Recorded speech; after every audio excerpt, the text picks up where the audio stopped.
안녕하세요. 5학년 1학기 4회. 오늘은 우리나라의 기후를 살펴보도록 하겠습니다. 사회교과서 36쪽을 펴주세요. 기후를 알아보기 앞서 날씨와 기후는 어떻게 차이가 있는지 먼저 알아보겠습니다. 지금 구글어스로 보고 있는 구름의 움직임을 살펴봅시다. 이것은 24시간 동안의, 즉 하루 동안의 구름의 움직임을 나타낸 것입니다. 이렇게 짧은 기간 동안의 대기의 상태를 말하는 것을 우리는 날씨라고 합니다.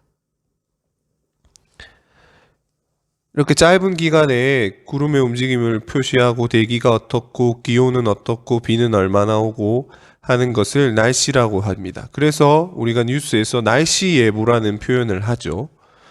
하지만 기후는 이렇게 짧은 기간을 얘기하진 않습니다.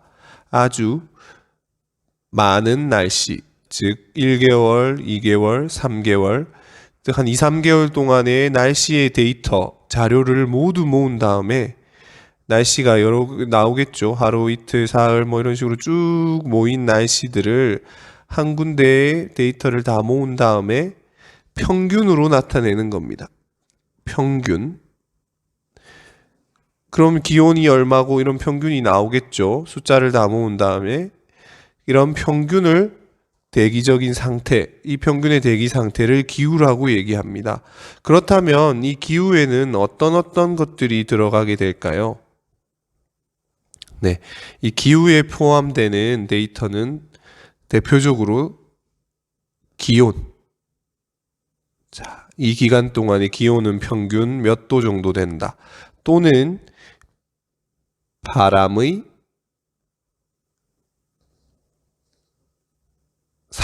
상태라고 하도 그렇고 방향이라고 얘기해도 되겠지만 바람의 상태란 말은 어디서 불어오고 이 바람이 얼마나 뜨거운 바람인지 또는 차가운 바람인지 또는 수증기를 얼마나 품고 있는지 등을 얘기하는 겁니다.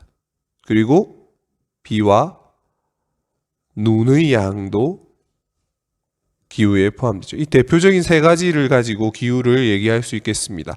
그렇다면 이 기후는 무엇으로 결정되게 될까요? 그것을 한번 알아보도록 하겠습니다. 네, 그럼 기후를 결정하는 가장 큰 요인은 무엇일까요? 요인이란 어려운 말을 썼는데 기후는 무엇 때문에 결정될까요? 첫 번째 가장 큰 이유는 바로 태양빛을 얼마나 많이 받느냐입니다. 태양빛. 선생님이 태양빛을 한번 표시해 보겠게요. 지구가 이렇게 기울어서 태양 주변을 공전한다는 건 들어봤을 겁니다. 이렇게 태양빛이 비추게 되겠죠. 지금은 요로 방향에서 했지만 나중에 또 반대쪽으로 가면 요 방향에서도 햇볕을 받게 될 겁니다. 그죠? 그런데 이 적도 주변 0도와 20도 사이는 1년 내내 태양빛을 많이 받습니다. 이런 것을 우리가 저위도라고 부릅니다. 0도에서 20도. 여기는 1년 내내 덥겠죠. 날씨가 태양을 많이 받기 때문에. 그리고 북극, 그리고 남극 이쪽 지방을 고위도라고 부르는데 이 고위도 지방의 경우에는 1년 내내 태양빛을 그렇게 많이 받지 못해요. 그러다 보니까 1년 내내 추운 날씨를 이루고 있습니다. 그 다음 우리가 이제 공부해야 될 거, 요 20도와 50도 사이 20도와 50도 사이 여기를 우리가 뭐라고 부르냐면 중위도라고 부릅니다. 이 중위도 지방 여기 지금 보이시죠? 요 대한민국입니다. 여기 대한민국. 요 일본이죠. 중국 있고 요 20도와 50도 사이의 중위도 지방 여기에 대한민국이 위치해 있습니다.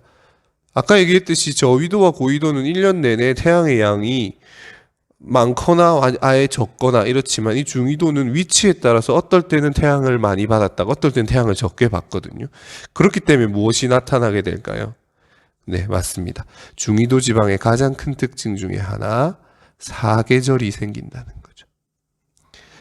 여름이 되면 엄청나게 덥고 그리고 겨울이 되면 춥고 이게 그 중간에 움직일 때를 이제 점점 추워지고 다시 따뜻해지는 그 짧은 기간을 이제 봄이라고 부르고 여름에서 점점 더 추워지는 그 중간을 가을이라고 불러서 우리가 이 사계절이 뚜렷하다고 할 수 있습니다.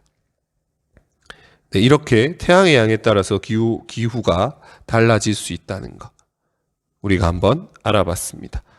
그 다음 이 외에 또 어떤 점이 달라지게 하는지 한번 알아보겠습니다.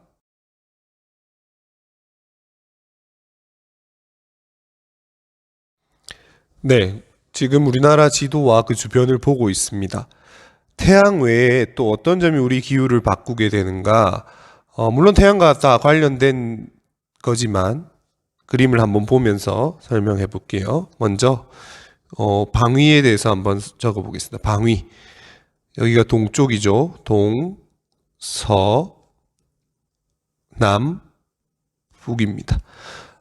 특히 우리나라 여름철에는 어디서 바람이 불어올까요? 바로 여기 밑에 있는 태평양에서부터 바람이 불어오는데 북반구의 여름에 뜨겁게 달궈진 이 바다의 수증기가 우리나라 쪽으로 오게 됩니다. 어떤 수증기일까요? 아주 어떤 공기냐? 덥고 물을 많이 머금은 습한 공기가 올라오는 겁니다. 그러니까 우리나라의 여름을 찜통더위라고 부르는 것. 마치 고구마나 감자를 찔 때처럼 그 뜨거운 수증기가 우리나라 한반도를 뒤덮게 되죠. 그러니까 우리가 불쾌지수도 엄청나게 올라가고 습도가 높아서 버티기 힘든 그런 날씨가 되는 겁니다. 반대로 겨울에 갈수록 바람의 방향이 바뀌게 되는데 북과 서쪽에서 북서쪽에서 불어오는 여기 보시면 이쪽이거든요. 북서쪽 전혀 물이 안 보이죠. 대륙입니다. 대륙에서 불어오는 차갑고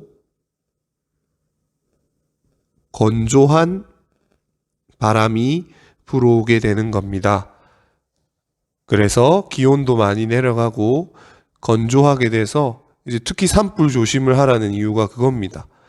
추워서 불은 많이 떼는데 나뭇가지들이 아주 건조해진 상태이기 때문에 조금만 불이 옮겨 붙어도 강한 바람에 의해서 큰 산불로 이어질 수 있기 때문에 우리나라 대표적인 겨울의 날씨 차갑고 건조하다는 기후는 이런 바람의 영향에 의해서 생긴다는 점 알 수 있었습니다. 네, 대부분의 강수량이 여름에 집중되기 때문에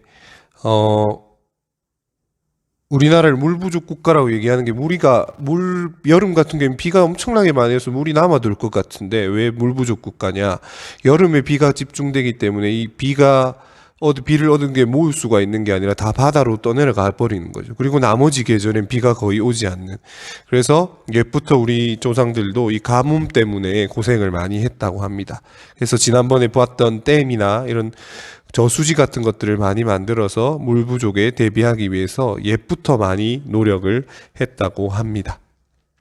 정리해 볼게요. 우리나라는 중위도에 위치해 있고 그래서 사계절이 뚜렷하고 여름에는 덥고 습한 공기가 올라오게 되고 겨울은 차갑고 건조한 바람이 불어오게 됩니다. 그리고 여름에 강수량이 집중된다는 사실. 네, 이렇게 있습니다. 이걸 종합해 보면 우리나라는 기후의 변화가 아주 큰 편입니다. 봄, 여름, 가을, 겨울 기후의 변화가 큰 편이기 때문에 이것 때문에 사람들의 생활 모습도 각각 기후에 따라서 차이가 많이 나게 되겠죠. 자, 그럼 우리나라 봄, 여름, 가을, 겨울의 생활 모습이 어떻게 다른지 한번 알아봅시다. 네, 봄, 여름, 가을, 겨울 우리 아까 기후 사계절이 있다고 했는데 이 계절에 따라서 사람들의 생활 모습이 어떻게 다른지 한번 봅시다.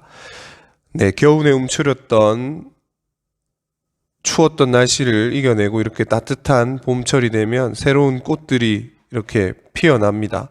새싹들도 피어나게 되죠. 이렇게 사람들은 봄철에 꽃 구경을 가게 되고 그리고 봄철에 음식을 보셔도 알 것처럼 이렇게 새롭게 피어난 새싹 나물들이 많이 있습니다. 여름에는 더워진 날씨로 인해서 이제 강이나 계곡, 바다로 피서를 가는 사람들이 많고 겨울의 대표적인 과일들의 모습들 그리고 음식들을 볼 수 있습니다. 이제 가을이 되면 이제 점점 추워지는데요. 이렇게 은행나무 그리고 단풍이 드는 예쁜 대한민국의 산이 이렇게 빨갛게 물드는 계절이 됩니다. 그리고 가을에 수확한 곡식들, 사과, 밤, 그리고 대하전어, 가을에 풍성한 음식들을 볼 수가 있습니다. 그 이제 겨울이 찾아왔습니다. 아주 추운 날씨로 인해서 이제 겨울 스포츠를 즐기는 사람들의 모습, 춥기 때문에 아주 따뜻하게 옷을 차려입은 모습도 볼 수 있습니다.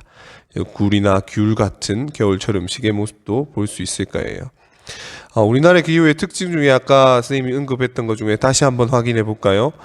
여름철 어떻습니까? 아주 뜨거운 바람이 태평양에서 불어오고 겨울철 차가운 바람이 북서쪽에서 불어온다는 사실 꼭 기억해야 되겠습니다.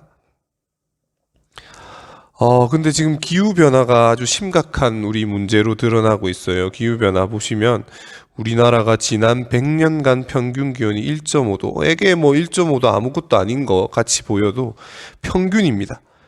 매일매일 변하는 온도가 아니라 평균을 따져봤을 때 1.5도나 높아지면 기후변화가 엄청나다고 그래요. 원래는 남부지방에서만 자라던 것들이 이제 점점 올라가서 위에서도 재배가 가능해지고, 물고기 같은 것도 아주 차가운 따뜻한 바다에 살던 어류가 우리나라 바다에도 나타난다는 사실, 이게 어떤 점에서는 좋을 수 있지만 어떤 점으로는 참 무서운 일이거든요.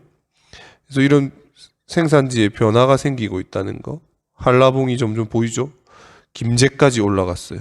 여기 녹차가 고성에서도 재배가 가능하고 경산에서 재배되던 포도가 영월에서 재배된다는 사실. 참 이쪽 지방 사람들은 좋다고 생각할 수는 있지만 어떤 문제가 있는지 한번 동영상을 볼게요. 네. 지금 보시는 게 대구의 모습입니다. 대구에서 원래 사과가 유명했는데 지금 보시는 장면이 사과가 화상을 입은 장면이에요. 사과가 화상을 입는다는 거. 40년 정도 농사를 지으셨는데 이 최근 3, 4년부터 급격하게 달라지면서 이 날씨가 더워지는 바람에 화상을 입는 사과가 상당히 많아졌다고 합니다. 이것은 참 신경 써야 될 일이겠죠?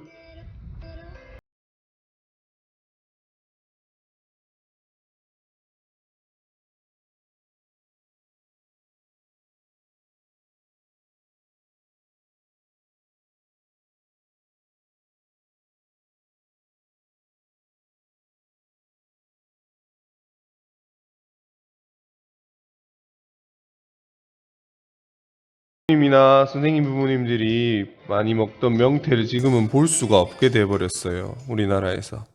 그래서 러시아 같은 데서 수입을 전량해오고 있는 상황입니다. 네. 마무리 문제로 오늘 마무리해 보겠습니다. 네.